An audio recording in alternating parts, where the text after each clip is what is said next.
Está começando o Projeto SAS.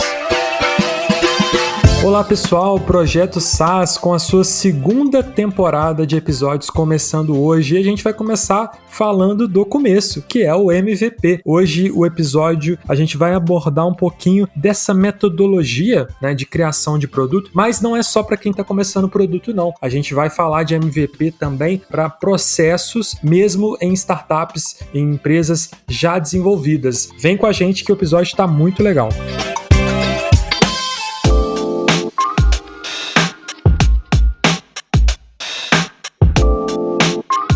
Para começar, acho que, Rodrigo, relembrando, né? A gente começou lá em 2015, 2016, né? E assim, a gente começou, claro, né? Com MVP, né, Rodrigo? Cara, foi isso aí. Foi finalzinho de 2015 ali, a gente lançou a nossa primeira versão. Nossa senhora, hein? Tem tempo. A gente tá ficando velho. Mas essa primeira versão não fazia nem 10% do que a gente faz hoje, né? E aí eu acho uma coisa que já é interessante falar é que a gente lançou isso, teve gente testando. A gente já comentou aí que você já tinha ali uma audiência, né, pra trazer, pra experimentar o produto, mas a conversão era baixa, né? A gente tinha pouca gente comprando e tal, muita gente testando, pouca gente comprando, mas aí que tá a sacada do MVP, né? A gente tem que ter velocidade pra entender o que essa galera tá achando do produto, né? Então, putz, foi uma experiência interessante e é uma coisa que esse aprendizado fica, né?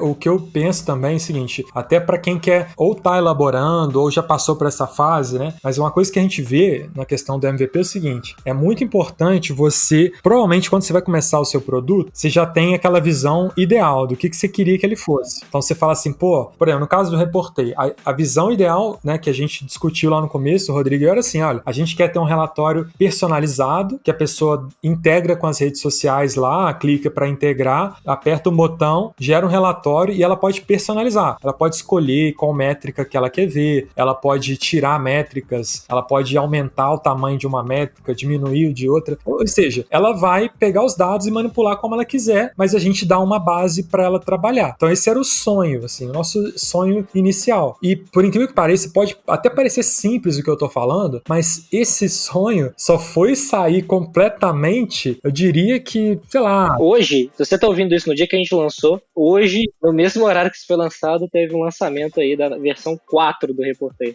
No futuro a pessoa vai ficar assim, mas eu tô ouvindo isso em 2023, não tô entendendo. Já era. Mas assim, pensando em cronologia, a gente tá indo hoje, a gente tá gravando isso em 2021, tá? Então deixa datado aqui, mas é isso. Em 2015, 16 a gente imaginou um produto. A gente já tem aí milhares de clientes e a gente tá dizendo pra você que a gente tá no sexto ano de empresa, sei lá, e agora a gente tá falando que a gente tá lançando aquela versão que a gente queria lá atrás, né? Então, você pode dizer que a gente nunca saiu do nosso MVP, né? Essa é uma realidade, né? E a partir do momento que a gente finalizar isso, aí vão surgir outras questões que a gente vai ter que também criar protótipo, né? Mas eu vou voltar um pouquinho na questão lá criar esse protótipo inicial. O que a gente pode dar de dica, Rodrigo, para quem tá pensando? Porque igual, Renan, beleza, então eu não vou ter meu produto ideal nos próximos anos? Provavelmente você não vai ter, só se você tiver, sei lá, muita grana ou, sei lá, um talento absurdo, né? Eu acho difícil. Já que eu não vou ter esse produto ideal, o que eu posso fazer para começar, ou pelo menos nos primeiros anos, primeiros momentos? Eu acho que uma coisa que a galera talvez se confundam no conceito de MVP mesmo, é que o MVP, que é mínimo produto viável aí, ele é, na verdade, talvez o produto, né, o escopo do produto, ele tem que ser definido pela solução que você vai dar para o problema que você quer resolver. Isso não quer dizer que o produto, ele vai ser pior, entende a diferença? O produto, ele não vai ser pior, ele vai resolver aquele problema com uma solução mais simples do que aquela sofisticação que você imagina, que você deseja, né? Tem um desenho, uma representação bem bacana sobre isso, que é o seguinte, por exemplo, você quer se locomover, então resolver o problema de transitar pode ser resolvido tanto por um skate, quanto por um metrô, quanto por um carro, por exemplo. E aí, teoricamente, exato. Então, às vezes, você quer resolver o problema de trânsito de pessoas. Você não entrega para essa pessoa o chassi do carro sem nada, né? O chassi com as rodas ali. Você entrega para ela um patinete, um skate, que aí ela consegue resolver esse problema e aí você já consegue ir capitalizando em cima desse produto, porque ele resolve um problema. Ele não é tão seguro, tão confortável e tal, quanto um carro. Mas dá para acelerar a sua chegada do ponto A ao ponto B. E isso, não só essa visão de entregar o produto como uma solução de um problema e aí resolver esse problema de uma forma simples em vez de complexa, tem também uma visão em relação ao tipo de mercado que você está atuando. Porque às vezes você pode pensar, não, mas eu atendo uma classe A muito rica e luxuosa que não vai andar de skate. Tá, cara, mas então, talvez você tenha que começar em outro mercado, ou pegar, por exemplo, a galera que é novos ricos, que é o cara ali da Faria Lima, que fez um trade ali, ganhou uma grana, e ele tá disposto a andar num patinete, porque ele vai achar isso estiloso, nem que seja só por 3 meses, né? Foi o tempo que durou essas empresas. Mas talvez o seu produto, a sua solução mais simples, ela vai resolver o problema de um nicho um pouco menor. Então, eu acho que olhar pro MVP, ele tem tanto essa questão mais técnica de entender como que eu soluciono isso de forma simples, mas também de escolher quem que você vai abordar. Qual que é o público que pode consumir essa solução e que vai ser mais fácil de você chegar nele com menos custo, né? Um custo de aquisição de cliente mais baixo.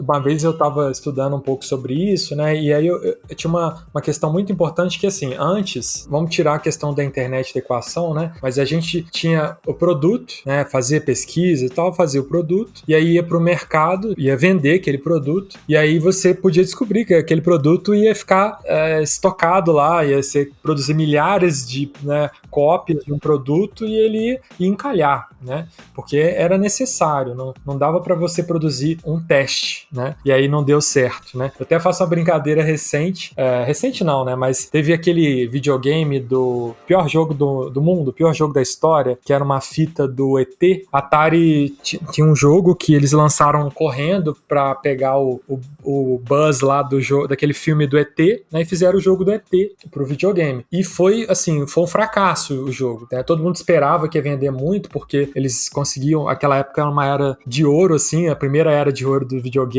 né? Lá no meio da década de 80, ali comecinho da década de 80. E aí quando eles lançaram esse videogame, né? Eles fizeram muitas unidades dessa fita lá, não sei como é que chama, acho que eu chamo de fita, né? Desse jogo, muitas unidades, né? E o jogo era horrível, o jogo não funcionava, era todo bugado, né? Mas eles tiveram que lançar rápido, porque eles precisavam aproveitar o Natal. E, enfim, tem até documentário sobre isso, depois se procurar no Netflix você vai achar documentário sobre isso. Mas o que é legal, né? Essa história ela ficou muito antológica porque, como encalhou o jogo, eles tiveram que enterrar o jogo no deserto. E aí o documentário é de uma galera que tá procurando onde que tá o jogo no deserto. Os caras pegaram, assim, sei lá, dezenas de milhares, não sei quantas unidades do jogo, e não tinha o que fazer, então eles cavaram buracos no deserto e enterraram o jogo, sabe? Porque não tinha o que fazer com aquele produto, que era uma caixa ali, né? Mas o que acontece os caras tiveram que lançar uma versão não tão bem acabada. Era um jogo? Era. Mas não tinha como atualizar, não tinha como fazer nada, né? Naquela época. E o jogo saiu todo zoado, eles colocaram aquilo em produção, e aí foi, né, fracasso, perderam muita grana e tal. Recentemente, a gente teve um exemplo que lançaram um jogo que também veio todo bugado, que deu um problemão, que é o Cyberpunk, né?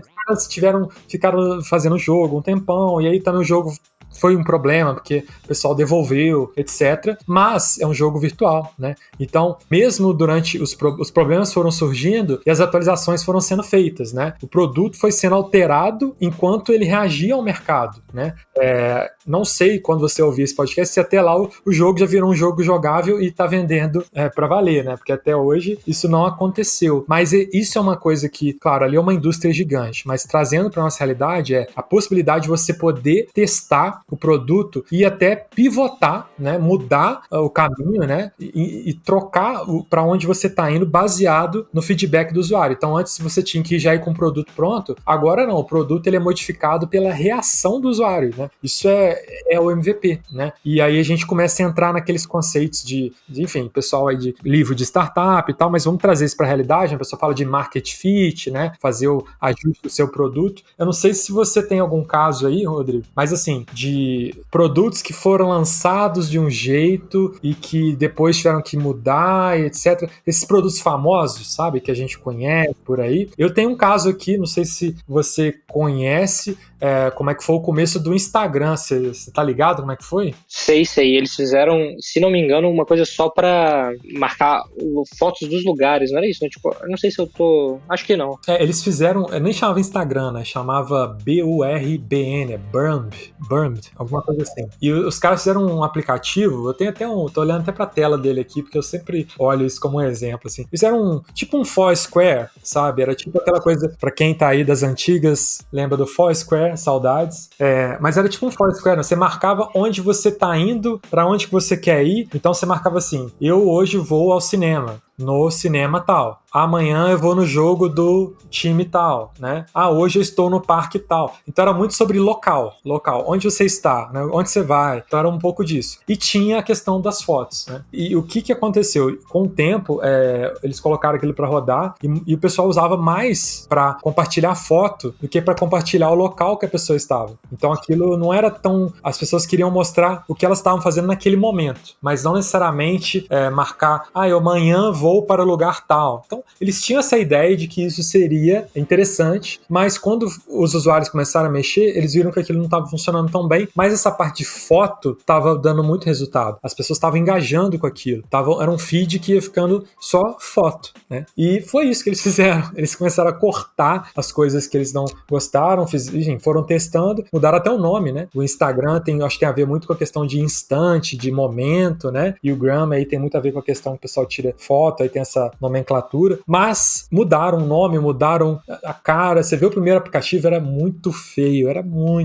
É um aplicativo que, assim, sei lá, hoje em dia você faz ele sem precisar de basicamente nenhuma habilidade, nem de design, nem de programação. Mas naquela época era uma tecnologia nova, né? Uma coisa diferente. E mudando o nome, mudou tudo, cara. E mesmo assim, né, eles conseguiram chegar num nível ideal. Então, o MVP deles era a coisa que tinha a cabeça deles, mas o mercado não queria aquilo, queria outra coisa. Eu acho que até tem uma coisa que as pessoas precisam entender, que é o seguinte: no mercado de software, né, dado que a gente consegue ter essa habilidade de atualizar e ir modificando e não precisa enterrar o seu produto no deserto se der errado, né, você consegue, se isso é possível, existem só um caminho: ou você está melhorando o seu produto, seu software, ou você eventualmente vai ser substituído, porque o mercado, independentemente de qual seja que você está atuando, qual nicho for, ele vai evoluindo aos poucos e você precisa ir garantindo que o seu software esteja adequado a esse mercado, né? Claro, se você está começando agora, você realmente precisa ainda encontrar em qual mercado você está. Mas se você já,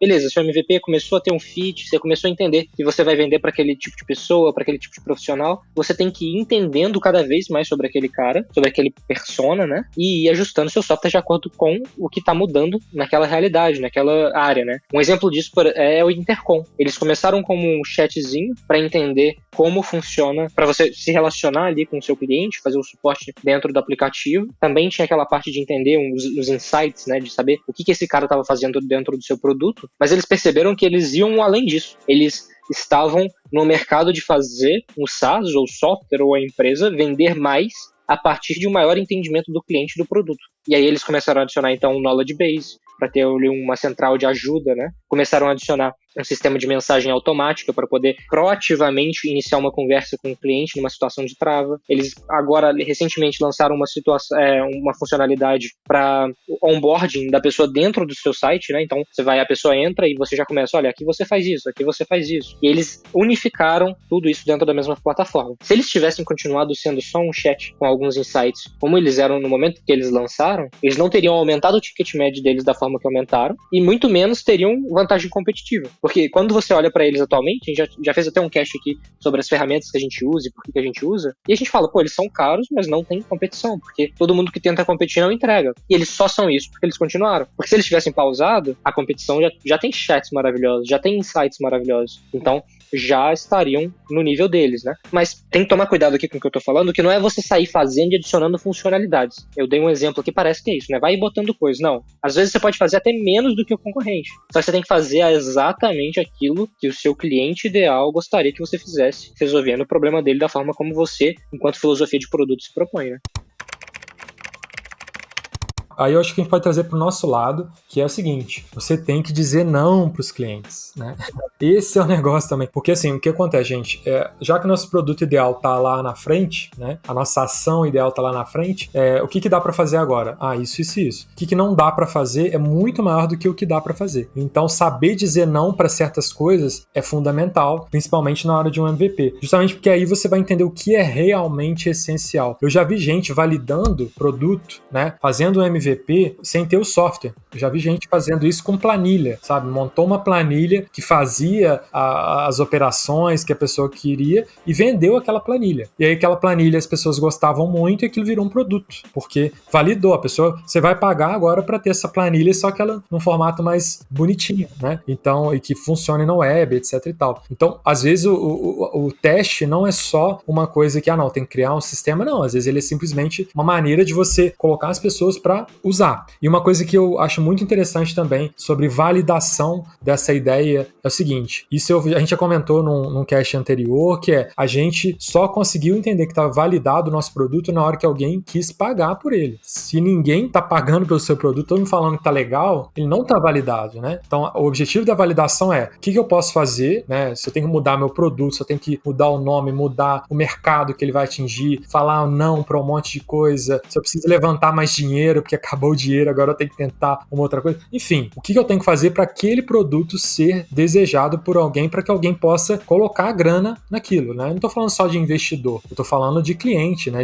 Ou de quem vai ser a pessoa que vai gerar receita para aquele produto. Então, isso é muito importante observar, e eu lembro de um caso que é antigo, de produto, de validação de produto, que foi do Spoleto. Não sei se você já viu essa também, Rodrigo. Spoleto, assim, nasceu num restaurante no Rio. Eu tenho certeza que a história é melhor do que essa, mas eu vou contar o que eu sei resumidamente. Pode ser até fake news, mas é uma história bem razoável. Basicamente é um restaurante no Rio de Janeiro, lá, não sei se era uma praça de alimentação, num shopping, não sei onde que era, mas tinha um restaurante e eles colocaram alguns cantinhos, assim, então tinha uma área, mas eu acho que, não sei se era comida japonesa, sei lá, uma comida brasileira, e tinha um canto ali que era da comida italiana, que a pessoa ia lá e servia lá, igual é o Spoleto, né, que você serve lá, faz um macarrão, aí você coloca as coisas e tal. E aquele cantinho dava mais gente, mais faturamento do que o restante do restaurante ali, do complexo ali que eles montaram, né? Então você fala, já que isso aqui tá dando receita, corta tudo e vamos focar só nisso, vamos focar nessa ideia, vamos ampliar ela. E aí virou Spoleto, né? Que é um restaurante, uma cadeia aí de restaurantes muito bem sucedidos, né? No Brasil, e é um MVP ali, não MVP, né? Mas foi um market fit, né? Lançou um restaurante, é um investimento alto, mas testou, validou o que funcionava e a partir daí, a partir dessa validação é que você começa a escalar, né? Você primeiro tem que validar, a partir daí você vai começar a testar os seus canais, a distribuição e por aí vai, né? E depois você, enfim, aí você escala isso, você ganha em tração e aí você tem um produto funcionando, né? Ganhando dinheiro e crescendo. Eu acho que só faria uma ressalva aí pra galera tomar cuidado nessa questão de falar os nãos, né? Porque a galera tem que falar não, mas elas também têm que ouvir o que as pessoas estão pedindo. Porque às vezes é justamente nessas oportunidades de um pedido, de alguma coisa assim, que você entende o que aquele cliente está querendo, né? Então você fala não, mas ouvindo, e aí prestando atenção, mas todo mundo que testou isso aqui me pediu isso aqui. Aí não é que você vai falar não pra esses caras, você não tá certo também, né? A não ser que você seja o próximo Steve Jobs, aí realmente todo mundo vai falar não e você vai acertar. Mas fala não pra galera, vai falando não, mas o que a galera tá me pedindo aqui? Será que faz sentido com a visão que eu tenho do produto? E aí você entra nesse meio termo, né? Você fala não, mas entende também quando precisa virar pro sim. E essa questão que você trouxe de Spoleto, cara, é uma coisa que eu percebi muito no começo do Reportei, né? Porque a gente tinha ali a primeira versão, ela é toda estática, meio feinha, o sistema de pagamento era manual, né? A pessoa tinha que falar que queria pagar, eu tinha que ver, pedir pra você, pra gente ir no sistema de pagamento, emitir o boleto, aí manda pra pessoa, a pessoa vê, paga, aí eu percebo que pagou, ele libera o pagamento. Era assim, eu reportei na primeira versão. Tinha que fazer quase um doutorado pra eu conseguir contratar, e mesmo assim tinha gente que contratava, né? Mas o que eu entendi, né? Era assim, e ninguém contratava na versão 1. E a gente lançou a versão 2, e começaram a contratar. eram os mesmos canais de distribuição, mesmas pessoas não, né? Mas o mesmo tipo de pessoa que estava chegando, e começou a ser fácil. Tava muito difícil. Foi difícil todo o período da primeira versão, né? E aí começou a ser fácil. E nesse momento que eu entendi que, pelo menos no mercado de software, né? Imagino que aí pros outros mercados talvez aconteça também, é o seguinte: se tá difícil, tem uma coisa errada. É fácil. Se tá entrando aqui, ó, o canal de distribuição, entra alguém que é a sua persona, ela testou seu produto. Não tô falando que todo mundo vai comprar, não. Tô falando que vai ter uma taxa de conversão. Se tem taxa de conversão quase nada, aí tá errado. Entendeu? Tipo, a gente, entrou 100 pessoas, ninguém comprou. Pô, isso não é possível. Nenhuma pessoa, nem tentou, nem discutiu, nem tentou negociar. A pessoa ficou nem 2 minutos no sistema, tem alguma coisa errada. Tem alguma coisa errada. A gente começou a vender muito depois que saiu a versão 2. A gente percebeu, então não é que era difícil. Pra gente tava com um produto que não tava adequado. E aí quando você entende que o produto é adequado e começa a vir gente, vende fácil.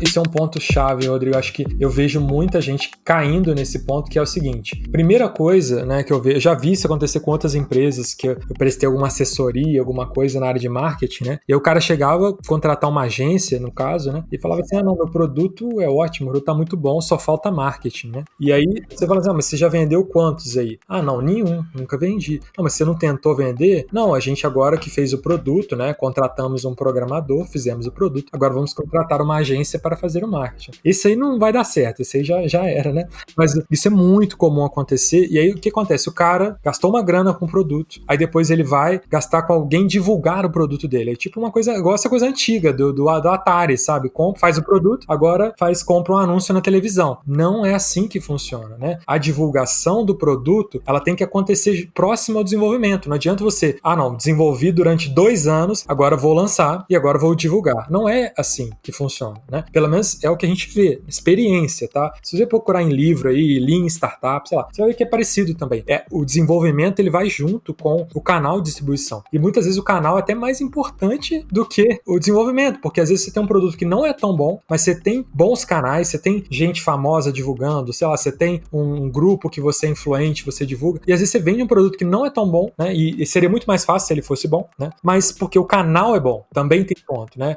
E aí eu acho que, pegando um gancho nisso, né? Eu até brinco assim, você tem que fazer MVP de tudo, né? Do produto, do marketing, né? Dos canais, da sua equipe, né? Você tem que fazer esses testes, né? O mínimo possível para você validar um canal, você validar se aquela pessoa vai trabalhar com você vai dar certo, né? O famoso período de experiência, né? Exato. Tem que ter isso, não tem jeito. E eu acho que o que acontece também a gente já trocou uma ideia com pessoas do nosso mercado aqui, né, de software de SaaS para marketing e tal, e às vezes as pessoas perguntam, mas como é que vocês fazem tal coisa? Por exemplo, servidor. A gente fala, tá ali contratado daquele jeito. E a pessoa, mas e se entrar 300 mil pessoas no seu site hoje?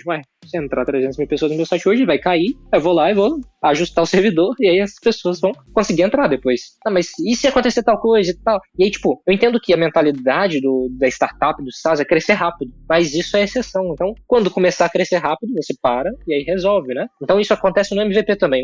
Eu preciso de um financeiro. Não, você não precisa. Eu preciso de tal pessoa. Não precisa. Você precisa olhar para o seu negócio agora e resolver o problema de hoje. O cara contrata um time comercial para vender um produto que ele mesmo nunca vendeu. Pois é. Tipo, se o produto for ruim. Isso é uma coisa, inclusive, que, você tá no MVP, vamos supor, desenvolvedor, aí sócio comercial e tal. Cara, se no começo do lançamento do seu SaaS você não ficar no suporte e contratou alguém pro suporte, você já tá errado. Porque mas eu tenho que desenvolver porque não quero ser igual o Reportei e demorar 4 anos para chegar no produto ideal. Cara, a gente demorou 4 anos pra chegar no ideal, mas chegou, sabe? Se você contrata a galera e não tá olhando, não tá conversando com as pessoas, não tá vendo o que o seu produto vai ser, talvez você não chegue. Pode chegar, não, tomara que chegue, né? Mas talvez não dure 4 anos, sabe? Porque você não vai entender aquilo ali. A gente só terceirizou o suporte quando já não tava dando mais conta mesmo, e quando a gente falou assim, realmente agora a gente tem uma plena consciência de como o nosso cliente pensa. Ou pelo menos tinha, né? A gente agora que tá um pouco mais distante ainda tem que ficar ali voltando, conversando, fazendo entrevista com o cliente, trocando uma ideia, mas você só pode terceirizar as coisas depois que você entender entendeu aquilo ali profundamente. Porque se você vai tocar o time, você precisa entender como funciona. É claro que tem toda aquela questão,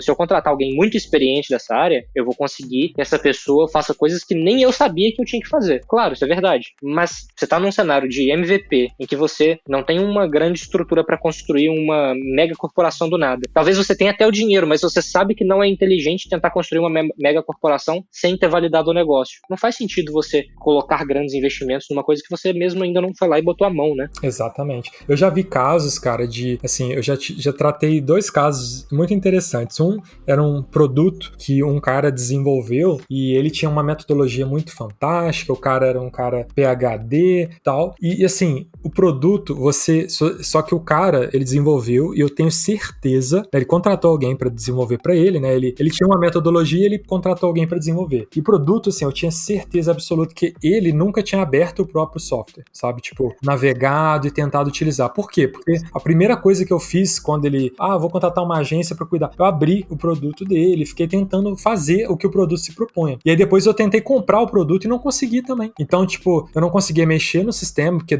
travava, agarrava, eu não entendia muito bem o que era o sistema. E depois eu não consegui comprar, eu tentei passar o cartão, comprar de outro dia, eu não conseguia. Então, e esse cara tava querendo contratar uma agência de marketing, sei lá, que não era barato, sabe, gastar uma grana. Ele não tinha nenhum checkout construído decentemente. E ele nunca tinha tentado isso. Ele falou assim, eu contratei alguém, tem que funcionar. É obrigação da pessoa. Ele não entendia que as coisas não são exatamente só, tipo, mandar e as pessoas vão obedecer, né? E um outro caso que eu vi também foi muito engraçado, de um cara que ele falou assim, olha, eu tô aqui, eu tive a minha ideia, eu mandei uma pessoa fazer o site. Sempre é assim, né? A pessoa que contrata alguém pra fazer, né? Porque eu trabalhei muito como fornecedor da galera.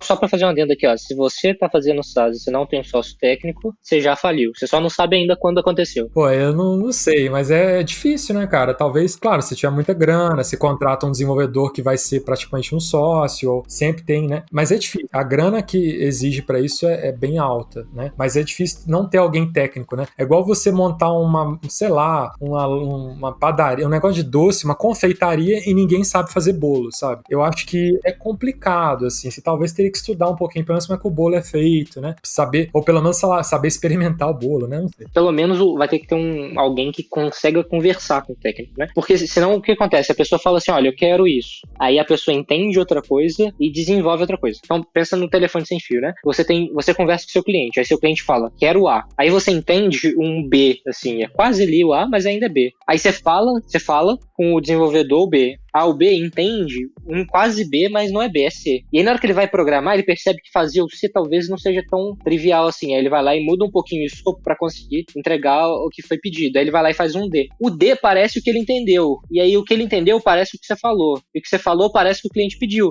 Mas do A pro D, né, tem um abismo que o cliente vai olhar para aquilo ali e falar assim, não, isso aqui não era o que eu queria, não. Horrível. Não passa. Não vou pagar por isso, pelo amor de Deus. E é isso, né? A gente fala, enfim, tem muita coisa envolvida com isso, mas o ponto é um pouquinho poxa, se expor ali ao seu produto, né? Você usaria seu produto, você é um cliente do seu produto, isso ajuda. Às vezes você não é o cliente, tudo bem, mas você tem que ter algum cliente bem próximo, né? A gente até fez o cast da Codental aqui, que foi bem legal, com o Leandro, né? Que era desenvolver um software para um mercado diferente do seu, né? Que ele era desenvolvedor, né? Mas ele não conhecia o mercado. Então, assim, é muito mais fácil 2 desenvolvedores fazerem um software para dentista do que 2 dentistas fazerem software para dentista, porque, né, os dentistas talvez não saibam sobre produto ainda, vão ter que estudar sobre isso. Se estudarem e aprenderem sobre isso, acho que não vai ter grandes problemas. Mas esse é um exemplo o segundo exemplo que eu ia dar é justamente de um contratante, né, uma empresa que a gente estava conversando e o cara queria todo o resultado dele viesse dos terceirizados. E eu falei com ele na reunião, ele nem era brasileiro, eu falei com ele na reunião assim, cara, não dá pra você terceirizar o seu sucesso. E ele ficou furioso comigo, assim, ele falou, não, é um absurdo, eu tô buscando contratar e vocês não querem, né, meu serviço e tal. Eu falei, não, cara, não é isso, é porque assim, a sua expectativa perante uma terceirização, ela é irreal, porque se você não tem controle sobre a situação, vai ser sorte. Pode ser que você consiga, pode ser que você dê sorte e funcione, mas vai ser sorte, porque você não sabe o caminho. Então você não pode falar para alguém, você não deu resultado. Ué, mas você não sabe que qual é o caminho, pelo menos eu tô tentando, né? Então esse é um ponto-chave que eu acho que acontece muitos produtos falharem, que é investir demais nas etapas erradas, né? E investir de menos em falar com o cliente, em pôr o cliente mexendo no produto, em receber crítica de cliente, tá? E principalmente, toda vez que você tiver um membro na sua equipe, olha para sua equipe agora, seu sócio, tal, vocês estão lançando um produto hoje, vou dar uma dica de ouro. Olha para sua equipe e vê na sua equipe se tem alguém falando que seu produto está maravilhoso, que seu produto é bom. Se não tiver ninguém falando e essa pessoa for você vai ter que começar a pensar duas vezes, porque eu já vi isso acontecer. O cara chega e tem um membro da equipe que não, nosso produto é muito bom, não sei o que, ele não tá vendendo por causa disso, sempre é a culpa de um outro, né? E aí você fala, cara, peraí, seu produto é muito bom, a primeira versão do seu produto é muito bom, é isso aí que você queria mesmo? Não sei o que, mas desse jeito aqui ele tá ótimo, ele não é muito bom. Se foi muito bom, você demorou demais, né? Aquela velha máxima. E isso acontece também. A gente nunca foi orgulhoso da nossa primeira versão, né? Mas pra gente foi muito legal porque a gente ficava orgulhoso não da primeira versão, mas de receber feedback sobre aquilo e de em algum momento alguém passar um cartão de crédito e querer comprar aquela versão, ainda que ela fosse um rascunho do que a gente queria no futuro. E a gente tá até falando assim, a gente comentou, vai sair a nova versão do Reportei, que é a quarta agora, né? Estamos felizes que a gente chegou próximo do que a gente estava pensando naquela época, só que a gente já tem o próximo passo, e o próximo passo seguinte. E aí quando a gente já conhece o caminho que a gente quer traçar, né? A gente olha pra versão de hoje, que era o sonho, e fala assim, esse negócio aqui podia ser melhor, né? Então, se você não tá insatisfeito agora também, né? Mesmo que você está ali, se você não tem aquela vontade de deixar o negócio cada vez melhor, e fala assim, não, agora realmente esse software aqui não precisa de mais nada, vou ficar só vender, vou fazer só marketing nele aqui. Cara, você provavelmente tá com a visão muito curta do que seus clientes querem ou do mercado. Talvez você esteja subestimando a capacidade do mercado de precisar de alguma outra coisa ou de pra onde esse cara tá indo, né? E aí é estagnação, né? Aí é o que pode estagnar. Aí a gente sabe que é o próximo passo depois da estagnação. Bom, pra gente pegar uma dica final, eu queria passar pra galera que tá ouvindo uma coisa que a gente aprendeu, acho que pra gente comentar um pouquinho, não só sobre MVP para produto, né, mas MVP para tudo que você tem pra fazer, basicamente. Mentalidade, né? Exatamente, né, Rodrigo? Ter uma mentalidade MVP, né? Eu acho que a questão é a seguinte, né? Independentemente do momento que você tá enquanto empresa, né, principalmente quando você tem uma empresa de software, é esperado que você tenha uma margem mais alta, então você tem mais opções, mais testes, mais possibilidade de errar, é esperado que você vá tentando mais coisas, né? Que você vai testando algumas coisas, testa um canal, faz um experimento, vê o que tá dando certo, tenta contratar para alguma coisa, e, enfim, você vai ali fazendo seus testes. É muito sedutor você, quando já tá num nível mais avançado, fala assim, poxa, eu nunca usei comercial, todas as minhas compras foram self-service, então eu vou contratar um time comercial, e aí esse time comercial aqui, ele vai duplicar minhas vendas, porque eu nunca fiz isso. E também é sedutor, por exemplo, eu sempre fiz só marketing orgânico. E aí agora eu vou contratar para fazer um tráfego pago e eu vou colocar uma grana lá e isso vai ser o suficiente para eu dobrar minhas vendas. Não é assim que funciona. Todas as coisas que você faz, acho que funciona para quase tudo, né? Elas vão tendo o próprio ciclo de desenvolvimento dela. Tem o período ali de teste, o período de aprendizado, né? Que você vai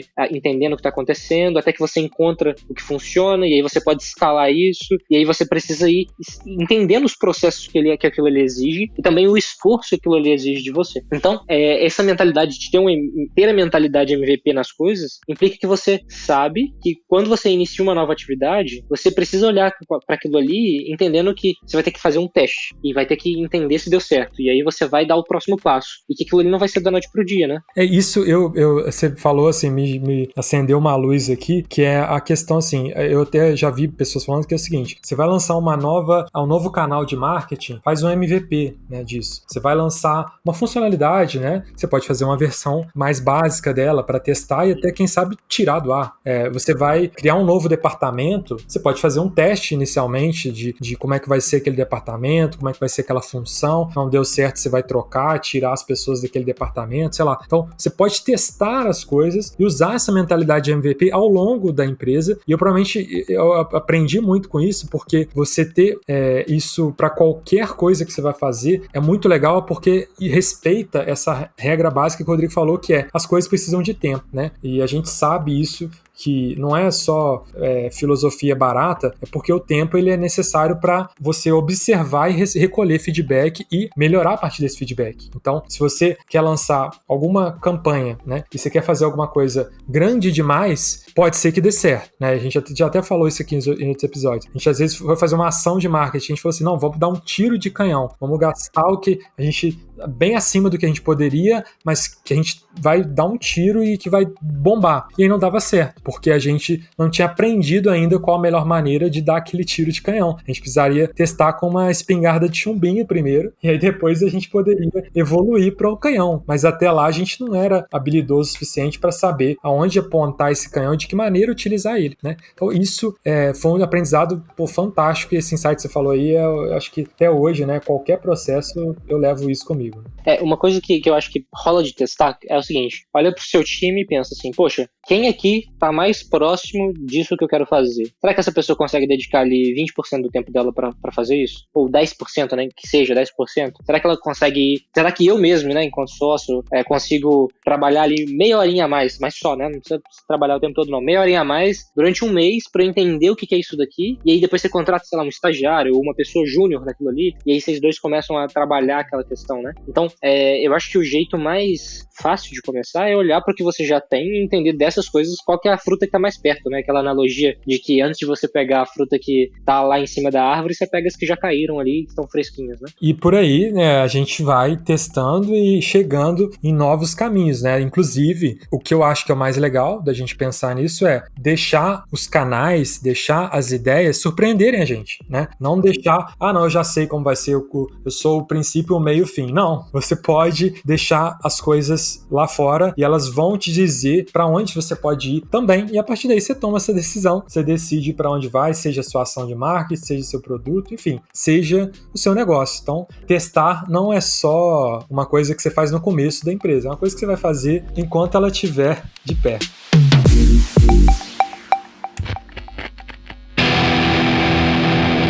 Esse podcast foi editado pela BZT.